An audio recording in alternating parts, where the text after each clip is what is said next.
The Tom Woods Show, episode 940.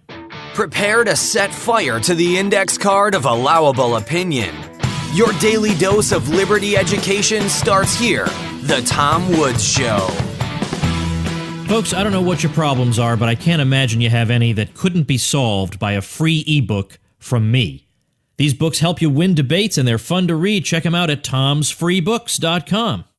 Hello, everybody. Tom Woods here. You know, last year, when I was on the Contra Cruise, which is the annual cruise I co-host with Bob Murphy, it was actually just before the Contra Cruise. I was in the hotel room the night before, and I was preparing some episodes.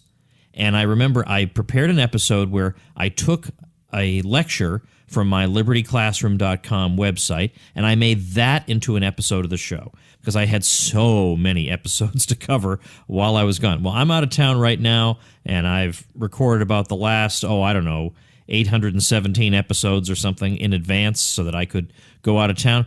But I'm running out of energy here. I'm running out of steam.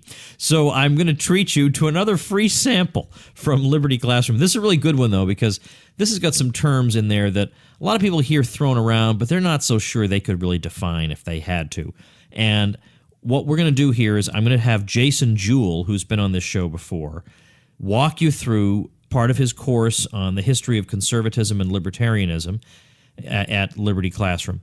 He's going to walk you through the terms neoconservatism, which is, a lot of people say, all right, I've heard the term, I roughly know what a neocon is, but that's about all I know. And also Straussianism. Now, you may be less likely to have heard of the Straussians, but the Straussians also are important to know. They're also everywhere and extremely annoying. So they're good to know to watch out for. So he's going to talk about in his usual restrained and scholarly way that I very much envy. Jason will talk to you about these very important aspects of the intellectual history of the American right, let's say. Jason is the chairman of the Department of Humanities at Faulkner University and overall just a very, very smart guy. He blogs at The Western Tradition. That's the name of his blog, which is westerntradition.wordpress.com. And on there, he has pledged to read, it's an enormous project he's taken on himself, to read the entirety of the great books of the Western tradition. And he's doing so by reading the 60-volume Great Books of the Western World series and the preliminary 10-volume Gateway to the Great Books. So this is an absolutely enormous project, and he's going through and reading every page and then writing blog posts commenting on what he's read. And it's already taken years and years of work, and he's still doing it, and he tells you what he's going to be reading, so if you'd like to follow along with him and learn along with him, you can easily do that. He's doing this all just as a service. He's doing it all for free.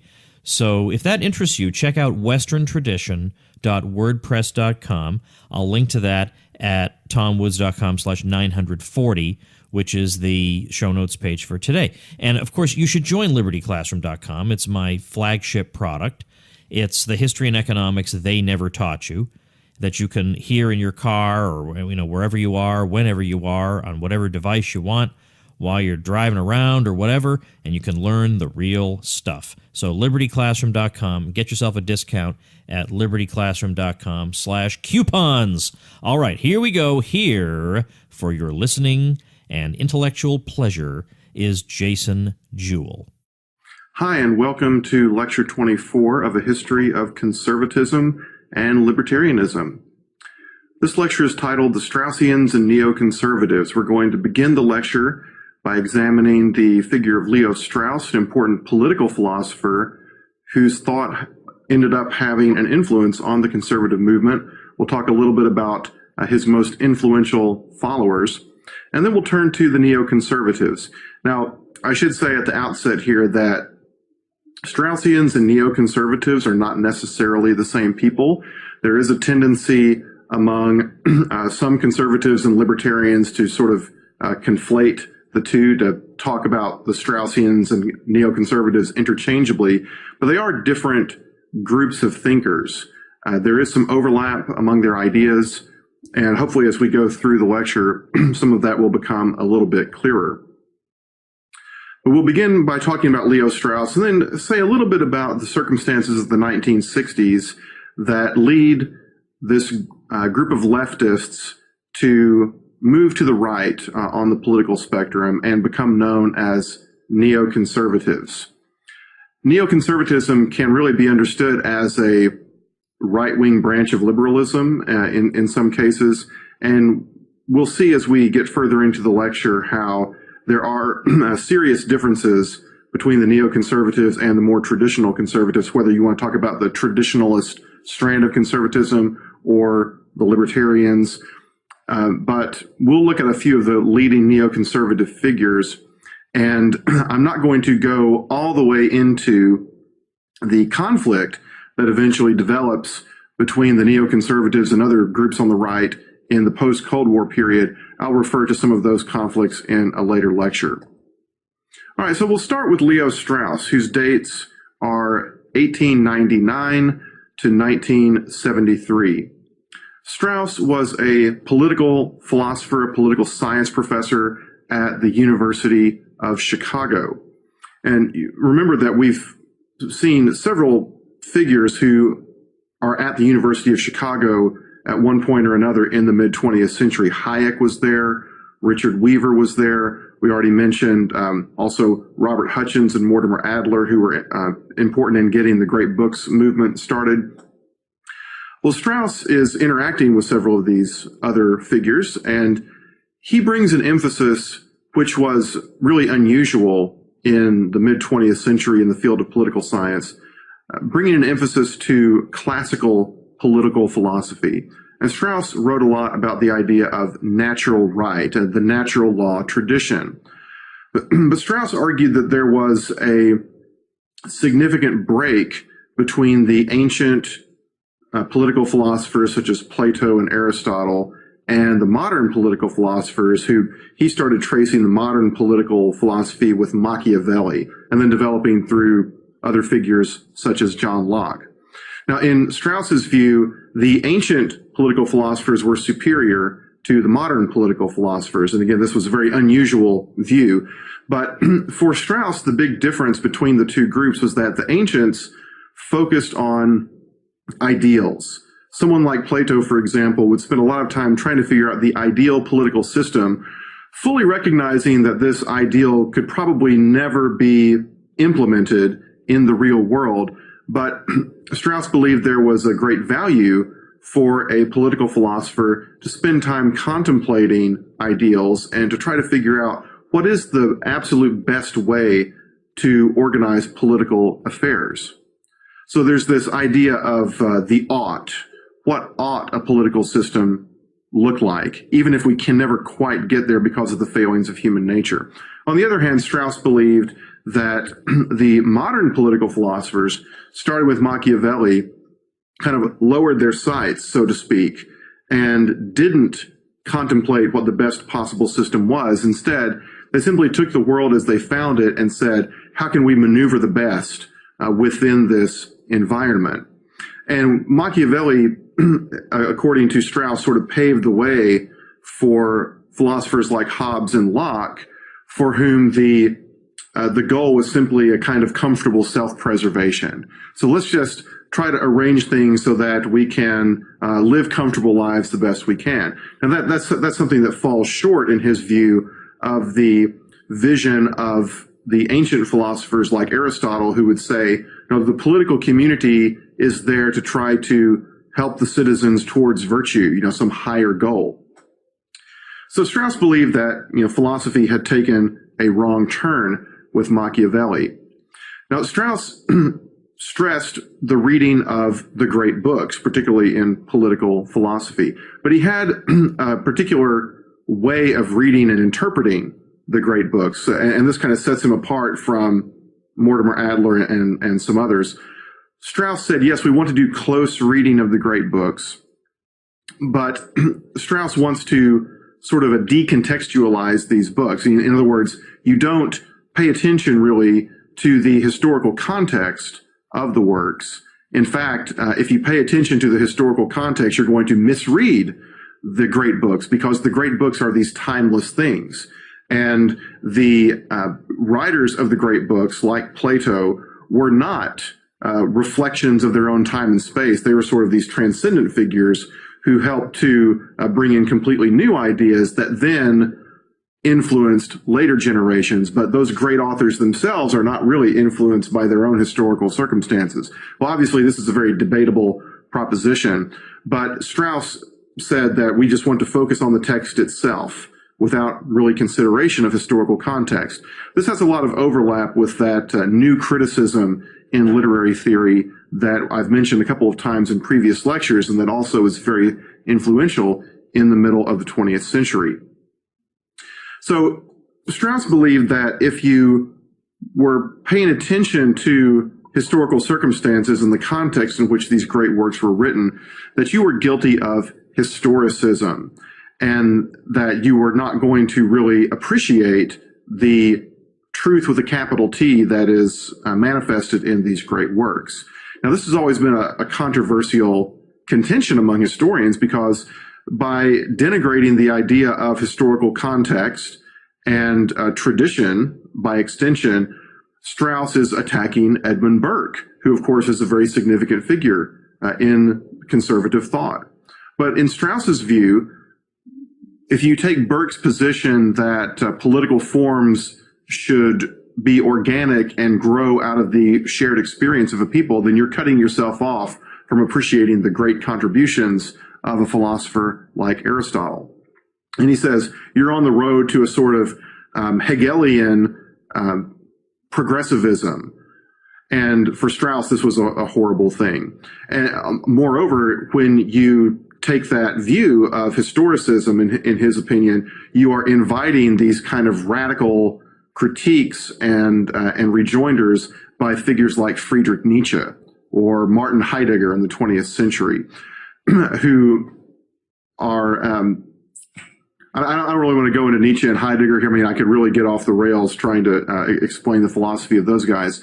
But these are radical opponents of the great political and philosophical tradition of the West, in Strauss's view. So historicism, in his opinion, is bad.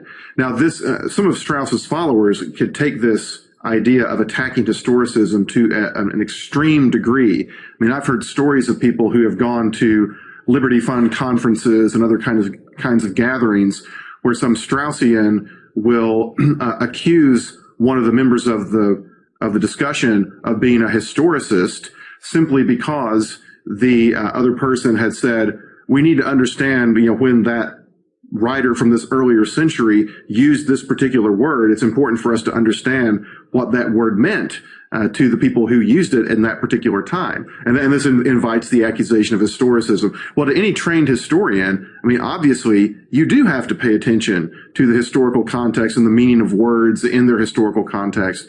So this radical anti-historical look can really go to extremes. Maybe Strauss didn't go quite that far with some of it, but some of his followers certainly did. Strauss also had a distinctive approach to the question of Athens and Jerusalem. Now, this is one of the great debates in the history of the Christian church, first articulated by the Latin church father Tertullian in the 2nd and 3rd century. What has Athens to do with Jerusalem? In other words, what does the classical philosophical tradition have to do with the tradition of faith and revelation? These are represented by these two cities, Athens and Jerusalem. Well, Strauss believed that Athens and Jerusalem could not really be reconciled. There could not really be a synthesis. So in his view, Christian philosophy was something that really couldn't happen, because philosophy, you must be take a kind of rationalist approach to things, and that precludes bringing revelation into the discussion, and vice versa. Now, he doesn't say that revelation is impossible, but he says the two are in this irreconcilable tension. And in fact, for Strauss, that tension between Athens and Jerusalem and the back and forth between those two things in Western history is the thing that really gives Western civilization its historic vitality. That there's this fruitful interchange and conversation between these positions throughout Western history. So his later followers picked up on this idea as well and tried to push that dialectic. And then Strauss also controversially is known for his theory of esoteric writing. And this is another way in which he had a kind of idiosyncratic way of interpreting great books. He would say that, well, we know that Socrates was judicially murdered by ancient Athens. That, you know, they didn't like what he had to say, so they executed him. They made him drink hemlock and poison. And later philosophers took the hint that if they wanted to save their own skins, they couldn't say anything that was obviously too hostile to existing regimes. So later philosophers, I mean, starting with Plato, I mean, almost immediately, learned how to hide their true meaning. They would write in an obscure way, and their work could be read on two different levels. The exoteric level, which would be sort of the plain surface meaning that wouldn't get them into trouble with the authorities, and the esoteric level, which would be something that only other philosophers and other followers of this particular way of thinking would be able to interpret. So what Strauss is saying basically here is that when you read a philosopher like Aristotle or John Locke or someone like that, if you do a cursory reading of what they're saying, you're not really going to get it. You've got to read down and drill down into these deeper levels of meaning that are not immediately obvious. Now, of course, this is a very controversial idea as well, because what Strauss is doing is basically coming along to people who don't share this idea and say, oh, you just don't get Locke, or you just don't get Plato. And this has caused a lot of debate as well. Again, Strauss's later followers pushed this idea in some cases to extremes. Well, Strauss's followers divide into different camps, and the most popular way of describing them is say we have East Coast Straussians and West Coast Straussians who are active from the 1960s onward pretty much. The East Coast Straussians are generally considered to be more kind of introspective, and their writings focus more on a kind of individualistic concern with the philosophical life and how the philosophical life is the life that really gives meaning in the Socratic tradition. You know, Socrates said at his trial, the unexamined life is not worth living. Well, the East Coast Straussians appear to be more about the individual's reflection and the philosophical virtues. So they are not really that involved with debating in the public square for the most part.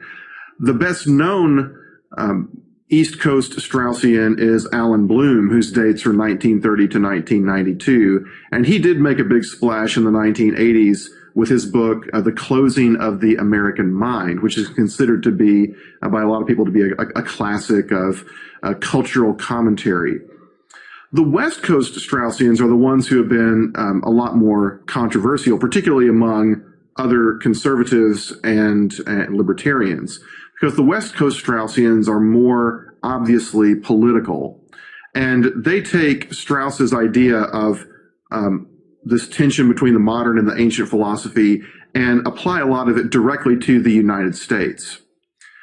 The West Coast Straussians tend to emphasize the United States as being this unique nation in the history of the world, that it is unlike all the other historic nations that are based on ethnicity or language or something like that. The United States of America is a proposition nation. It is founded on these ideals.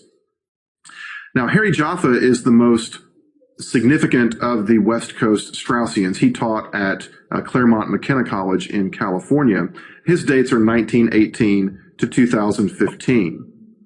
Now, Jaffa made big waves in the 1950s with a book on the Lincoln-Douglas debates, in which he argued that Abraham Lincoln essentially refounded the United States, that the U.S. had originally been founded in 1776 on sort of Lockean principles. But then Lincoln comes along and refounds the United States on more classical and Aristotelian principles. And of course, for Strauss and his followers, these ancient philosophers are better than the modern political philosophers. So Aristotle is better than Locke, and Jaffa says, now Lincoln has really put the United States on the best footing in this idea of equality.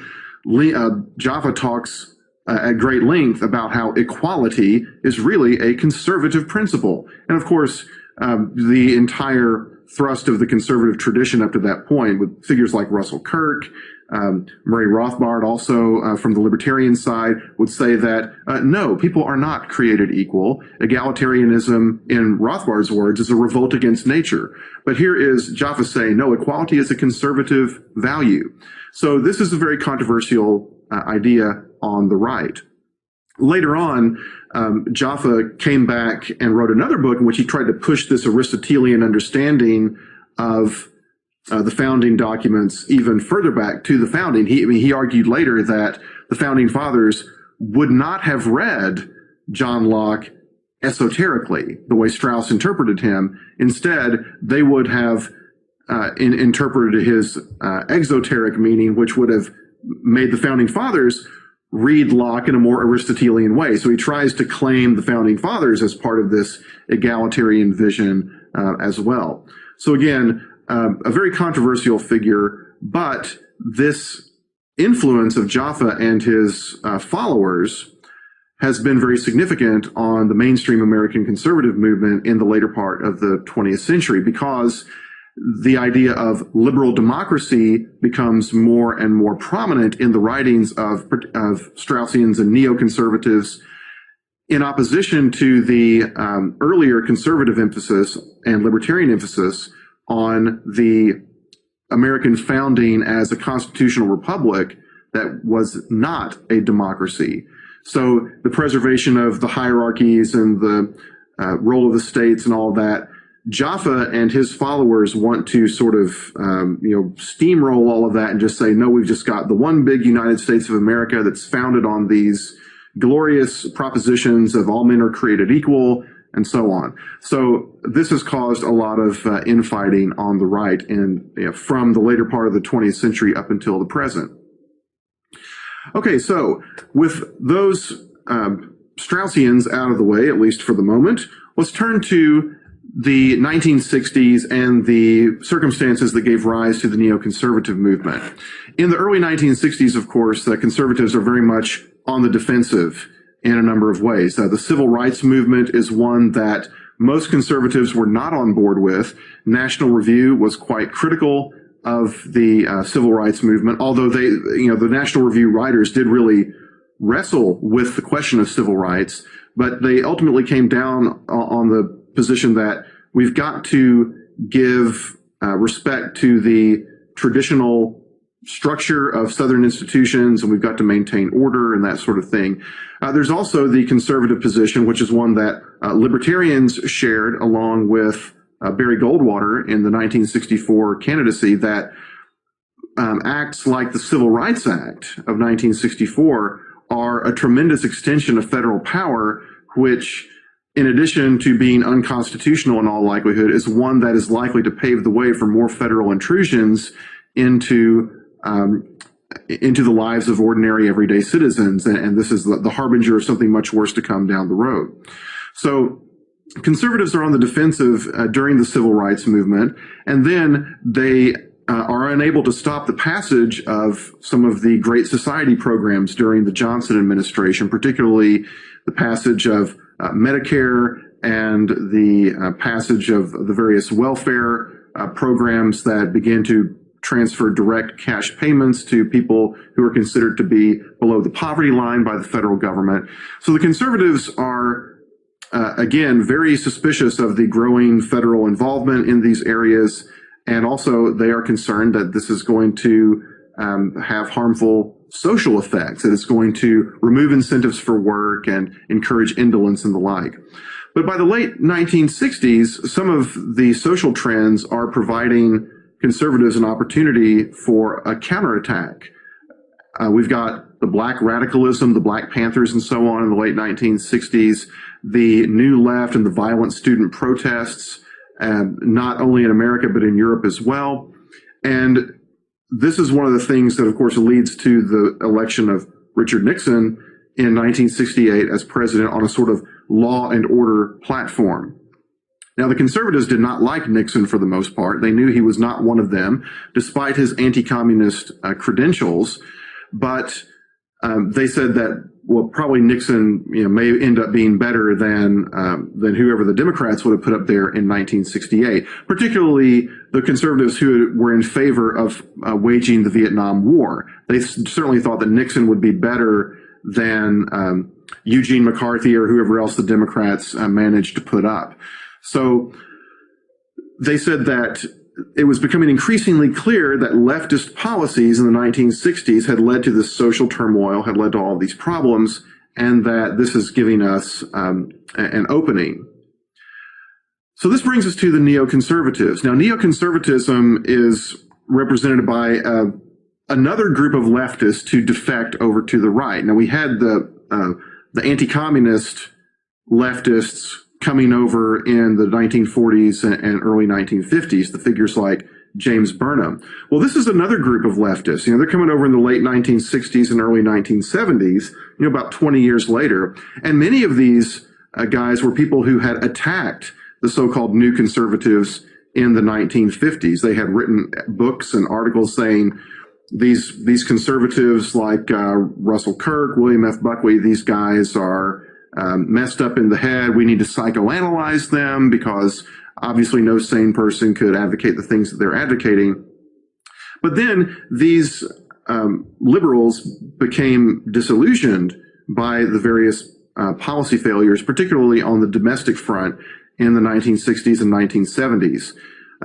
Irving Kristol, one of the most prominent neoconservatives, famously defined a neoconservative as a liberal who had been mugged by reality. So the failure of these idealistic programs from the Kennedy and Johnson era is turning them over to say, okay, well, maybe the conservatives do have something useful to say. So I've listed on the slide here a few of the characteristics of neoconservatism. Most of the prominent neoconservatives came from a social science background. They were often sociologists who had a disciplined approach, a statistical approach to trying to quantify social problems. And they continued that methodology. This gave the conservative movement, once neoconservatives have come on board, sort of the patina of scientific rigor. One of the criticisms of the conservative writers had been because they were very often figures like Russell Kirk, who wrote in a sort of philosophical mode, that they weren't rigorous, because in the 20th century, the methodology of the natural sciences was all the rage. So these neoconservatives could bring their statistical studies and all that sort of thing and give the conservative movement, again, heightened respectability in the mainstream conversation. Neoconservatives, many of whom had been former communists, did accept the idea that social and economic inequality was acceptable and perhaps even a good thing, that it could create a division of labor that was useful for everybody. However, they continued to support the welfare state. They thought that the welfare state was a helpful thing, that it was the safety net that would avoid people from falling into abject poverty. And so they wanted to preserve features of the New Deal, for example. And then finally, on foreign policy, the neoconservatives were hawks. Some of them did not start out this way, but by the mid-1970s, late 1970s, most of the neoconservatives were very definitely taking a hawkish stance in most foreign policy questions. We'll come back to the foreign policy angle in a minute, but for the moment, I want to look at a couple of the prominent neoconservative figures. The guy who's sometimes described as the godfather of neoconservatism is Irving Kristol. His dates are 1920 to 2009. And in his youth, he was a communist. He was a Trotskyist. However, after World War II, in which he fought, he moved away from communism and in the late 1940s, early 1950s, as a journalist, he was making more and more anti-communist statements, but he still remained on the left politically. He broke with the left in the early 1970s over the Vietnam question. He voted for Nixon in 1972 instead of George McGovern, and because he was a very well-known journalist already at that point, this caused a lot of conversation in leftist circles. He contributed to a number of influential periodicals that were actively writing about public policy questions and foreign policy. I've listed several of them on the slide here. Commentary, Encounter, Public Interest, and for many years he was a senior editor of the Wall Street Journal. He also wrote several books which were often collections of essays. Some of these are On the Democratic Idea in America, Two Cheers for Capitalism, and Reflections of a Neoconservative. He later, in the 1990s, wrote Neoconservatism, the Autobiography of an Idea. So Crystal is one of the neoconservatives who did not reject the label. Some of the other neocons rejected the label neoconservative. They didn't want that to, particularly after neoconservative, the term came under a lot of criticism in the first decade of the 21st century. A lot of people say, oh, there's no such thing as a neoconservative. And those of you who have been around a while reading the conservative and libertarian journals and the press may remember some of this posturing in the first decade of the 21st century. But Crystal always embraced the term. He said, yes, I am a neoconservative, and here's what I take that to mean. So he held a lot of the positions that I've just been describing on the earlier slide, that the welfare state was perhaps a good thing, but it needed to be reformed. It needed to be really a safety net and not something that could create a comfortable life of government handouts for the people at the bottom of society, and so on. Daniel Patrick Moynihan is another prominent neoconservative. His dates are 1927 to 2003. He first rose to prominence as a bureaucrat in the Kennedy and Johnson administrations. He was the Assistant Secretary of Labor in the 1960s under Johnson. And then he also was an advisor to Richard Nixon during his presidency. He was an ambassador to the United Nations and to India, and then later on was a senator for 4 terms for the state of New York from the Democratic Party. Now, Moynihan first became prominent or notorious, depending on your perspective, for an internal study that he wrote for the Department of Labor when he was Assistant Secretary of Labor. The study was then later leaked, and it was all over the papers. This was in the late 1960s, and the study was called "The Negro Family: The Case for National Action," which Moynihan said that we've got this problem with the new welfare program in that poverty had gone down to this very low level by the time we introduced the program for welfare, and we thought that we were going to eliminate poverty completely. But now, after this program has been in place a few years, we see that, in fact, poverty is sort of ticking back up again, and it's disproportionately among black families. And he noticed some common features of this. He said there's a disproportionate number of black people who are recipients of the welfare, and they are single-parent households, households where there is no father present. And he is starting to connect the dots here and say, oh, look, it looks like we have created an incentive for black mothers to remain unwed, because if they get married, the welfare benefits are cut off. So they now have an incentive to not to marry the fathers of their children. And of course, this invited all kinds of criticism of Moynihan. It's in response to Moynihan that we first get this rhetoric of blaming the victim, that Moynihan was accused of blaming the victim. And of course, that trope has remained a staple of leftist criticism of conservative policy proposals ever since then. But Moynihan stuck to his guns and in fact fired back fairly effectively at his critics, and certainly didn't harm his political career very much. Now, he was a very hawkish neoconservative in the mid-1970s. When he was ambassador to the United Nations, he actually proposed that when the and other ambassadors from different countries would make anti-American statements in the General Assembly of the UN, Moynihan went to Gerald Ford and said, President Ford, we need to cut the aid to the countries of all these guys who are making anti-American statements in the United Nations. So he was trying to be very assertive as to the United States' role in the world and wanted it to be perceived as being positive. However, later on in his career, he did moderate some on the foreign policy. In the dwindling stages of the Cold War, he came to the conclusion that the Soviet Union was not really the massive threat that other neoconservatives thought that it was. And then after the Cold War ended, he opposed U.S. intervention overseas. He voted, as a senator, he voted against authorization of military force in Iraq for the first Gulf War. So he does moderate a little later on, but in the 1960s and 1970s, he's one of the most prominent neoconservatives and the first neoconservative to be elected to a high office like the U.S. Senate. Another very significant neoconservative is Norman Podhoretz, who was born in 1930. He was the editor of Commentary magazine from 1960 to 1995. So that was his primary organ of disseminating his opinion.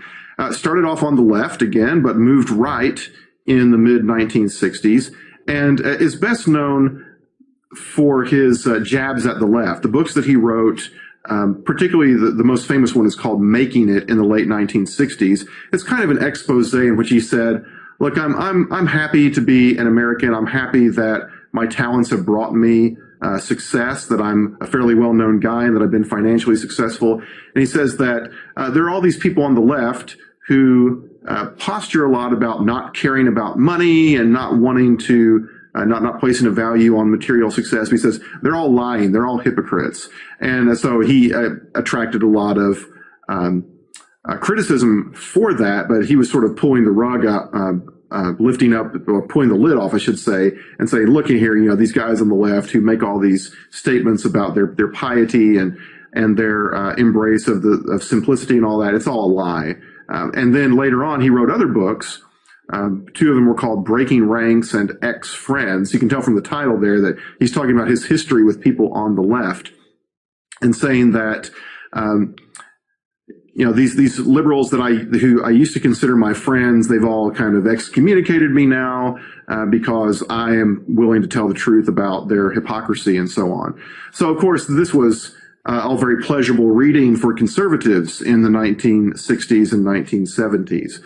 Making It is considered to be, you know, one of the great kind of political memoirs of the 60s. In the 1990s, Podhoretz debated William F. Buckley over the question of anti-Semitism in the ranks of conservatism. Podhoretz and Kristol and a number of the other prominent neoconservatives were Jewish. And when Patrick Buchanan and others come on the scene in the 1990s saying, we don't want to go to war with Iraq, there is no vital American interest in Iraq. The only people that are going to be helped by us attacking Iraq are people in Israel. We're essentially becoming this kind of an adjunct of Israeli foreign policy. And this position was denounced as being anti-Semitic by Podhoretz. Now, Buckley came along and said, no. I mean, you can legitimately criticize Israel without being considered anti-Semitic. But this was another thing where the neoconservatives often attacked the traditional conservatives, accusing them of anti-Semitism whenever they displayed any kind of reluctance to go all out in support of the state of Israel. Well, that brings us to a consideration of neoconservatives and foreign policy. And as I said earlier, in general, the neoconservative position on foreign policy is very hawkish, very aggressive, although it's always couched in euphemism. Neoconservatives would say things like, we need to have a strong foreign policy. Well, you scratch the surface of what a strong foreign policy means, and it becomes clear that what they mean is it's a very interventionist foreign policy. The United States military needs to be all around the world doing all kinds of different things.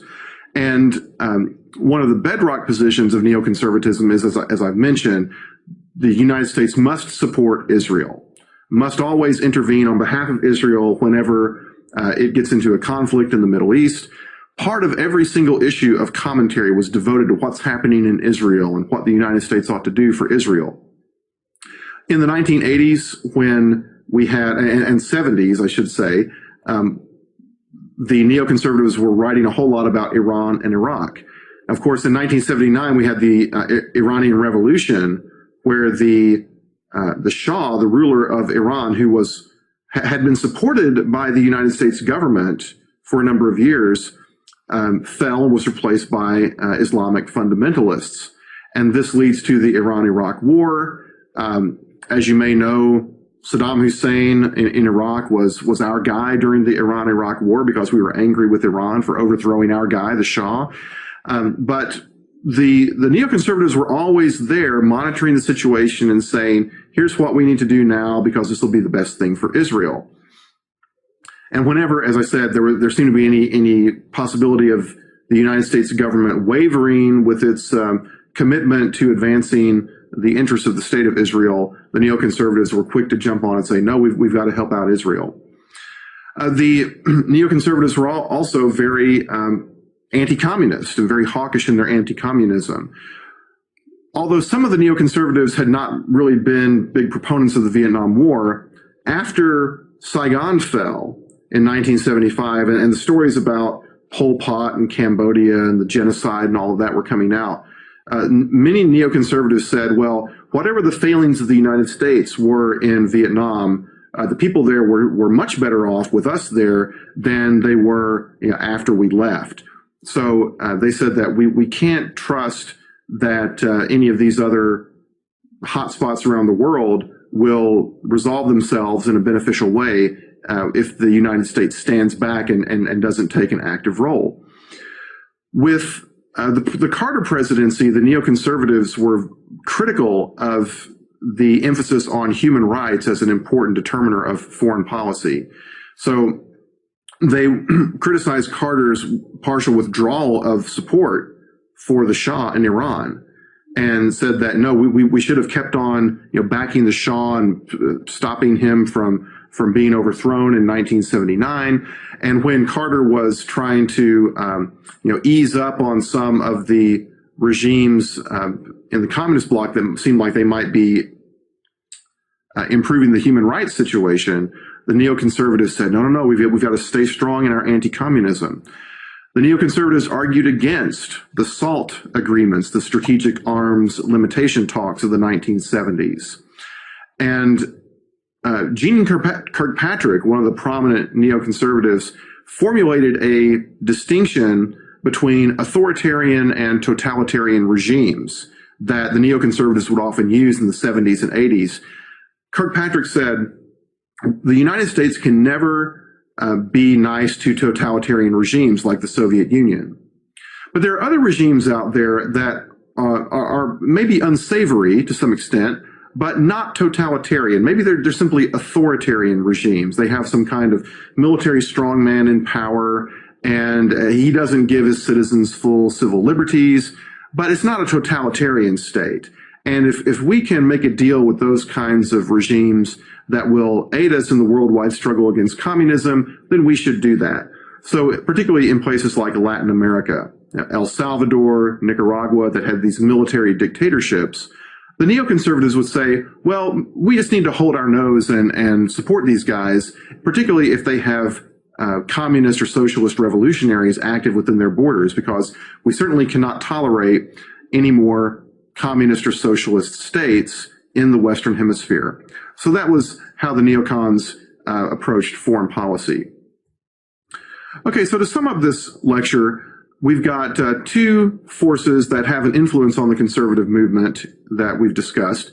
First was Leo Strauss and his followers, who are known as Straussians. They influenced the conservative movement with their approach to political science, political philosophy, and especially in the case of the Jaffaites, this emphasis on a liberal democracy that is highly centralized, which they liked. And that becomes a trope within certain facets of the conservative movement. The traditionalists reject that view of the American founding. The libertarians certainly reject it as well. Neoconservatives come over to the right in the 1960s and 1970s.